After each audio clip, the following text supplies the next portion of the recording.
গাড়ি বলছেন না বাড়ি বলছেন? হ্যাঁ, গাড়ি। আমি আমি আসছিলাম, সেটাতেই আমি আসছিলাম। জি, তেল আর ড্রাইভার, সেটাতেও আমি আসছিলাম। তেলের যেই কিছু কিছু ক্ষেত্রে বিভিন্নভাবে কিছু অসুবিধা হচ্ছে।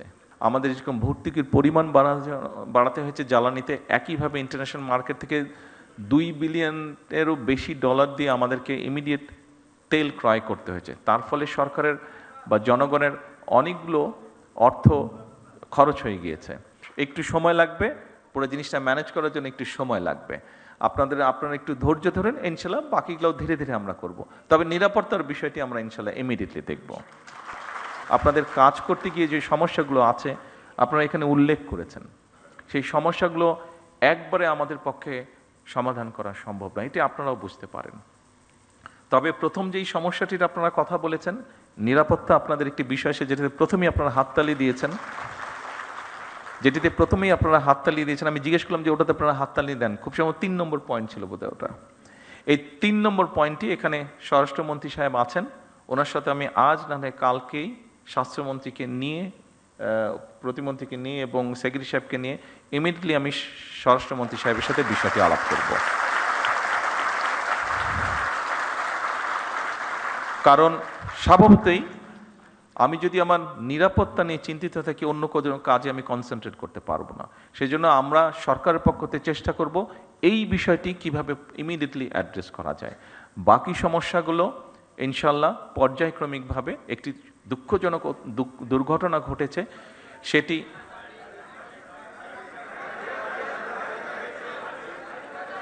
গাড়ি বলছেন না বাড়ি বলছেন? হ্যাঁ, গাড়ি। আমি আসছিলাম, সেটাতেই আমি আসছিলাম। জি, তেল আর ড্রাইভার, সেটাতেও আমি আসছিলাম। দেখুন,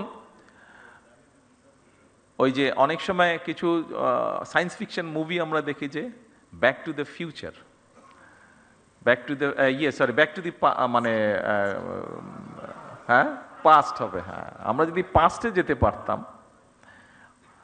তাহলে হয়তো মধ্যপ্রাচ্য যে সমস্যাটা, এটাকে হয়তো ম্যানেজ করে ফেলা যেত শুরু হবার আগে, তাহলে দেশের মধ্যে অনেক সমস্যা হতো না।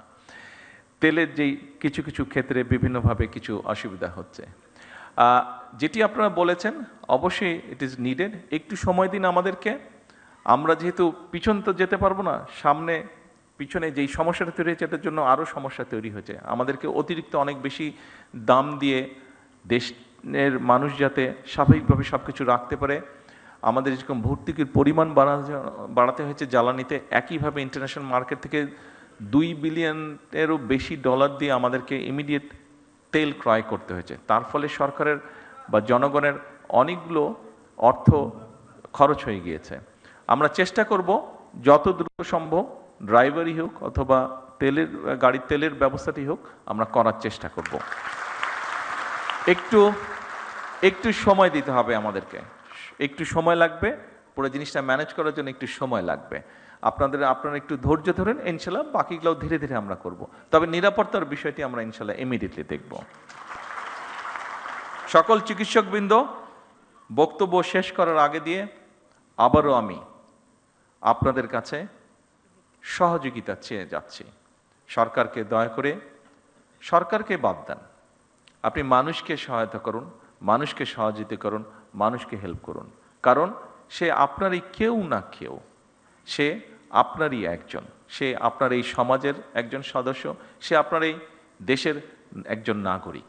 আসুন, আমরা যেহেতু এখানে আমরা যারা উপস্থিত আছি, এই ঘরে যে কজন মানুষ আমরা উপস্থিত আছে, আমরা কোনো না কোনোভাবে কিন্তু প্রিভিলেজড, কেউ কম কেউ বেশি, কিন্তু প্রত্যেকে প্রিভিলেজ, কেউ না বলতে পারবেন না, কিন্তু কোনো না কোনোভাবে প্রত্যেকে কিন্তু প্রিভিলেজড।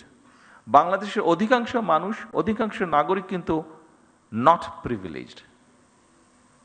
আসুন, যারা নট প্রিভিলেজড, আমরা অল্প সংখ্যক মানুষ যারা প্রিভিলেজড আছি, চেষ্টা করি কিভাবে নট প্রিভিলেজদেরকে কিছুটা সহযোগিতা করতে, কিছুটা সাহায্য করতে, কিছুটা তাদের কষ্ট লাঘব করতে।